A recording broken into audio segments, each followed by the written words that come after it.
సర్పంచ్, తర్వాత ఎంపీటీసీ, వెంటనే ఎమ్మెల్యే, తర్వాత విప్పు, తర్వాత డీసీసీ ప్రెసిడెంట్.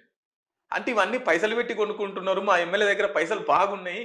అన్ని పదవులన్నీ రేవంత్ రెడ్డి గారికి పైసలు పెట్టి కొనుక్కుంటున్నారా? నేను 1991 హ్మ్. 1991 అంటే నా వయసు 15 సంవత్సరాలు.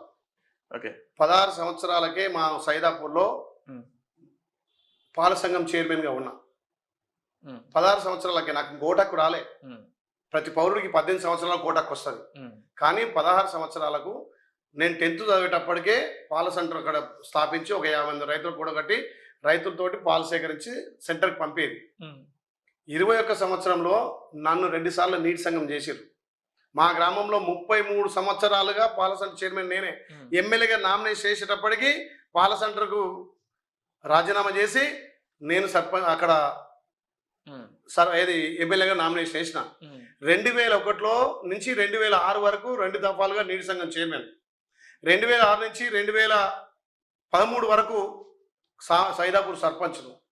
అప్పుడు ఒక సర్పంచ్‌గానే ఉమ్మడి రాష్ట్ర ముఖ్యమంత్రిని కిరణ్ కుమార్ రెడ్డిని మా సైదాపూర్ తీసుకొచ్చిన.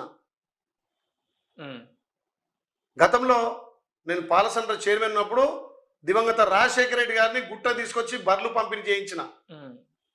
నేను మొన్న ఎమ్మెల్యే అయినాక గౌరవ ముఖ్యమంత్రి రేవంత్ రెడ్డి గారిని నా బర్త్డే సందర్భంగా గంధమల్ల ప్రాజెక్టు 1500 కోట్లు తోటి శంకుస్థాపన తీసుకొచ్చిన. మరి రాష్ట్ర ముఖ్యమంత్రి కిరణ్ కుమార్ రెడ్డి, రాజశేఖర రెడ్డి పైసలు పెట్టి వచ్చిరా? హ్మ్. నా పనితనం, నేను ఇచ్చే కమిట్మెంటు, నేను ఏది పని చేసినా అది. నాన్ లోకల్లో యాదగుట్టలో 2018లో హ్మ్. నన్ను ఎంపీటీసీగా నాన్ లోకల్లో గెలిపించి భారీ మెజార్టీతో గెలిపించారు. ఇవన్నీ ప్రజల మధ్య ఉంటాయి. కానీ నేను డీసీసీ వద్దని చెప్పిన. ఆ! అంటే నేను డీసీసీ మా గౌరవ అండెం సంజీవ్ రెడ్డి గారు నాకు ఒక ఎమ్మెల్యే ఉంది, విప్ ఉంది. అసలు నా పోస్టులు చూస్తే మీరు పరిచయం అవుతారు. హ్మ్. అసెంబ్లీలో బీఎస్సీ కమిటీ మెంబరు, హ్మ్. పొలిటికల్ అఫైర్స్ కమిటీ పీఎస్సీ కమిటీలో మెంబరు. ఓకే. అరే నా పని చూస్తే డబ్బులు ఎక్కడవండి డబ్బులు? నేను సామాన్య మానవుడిని.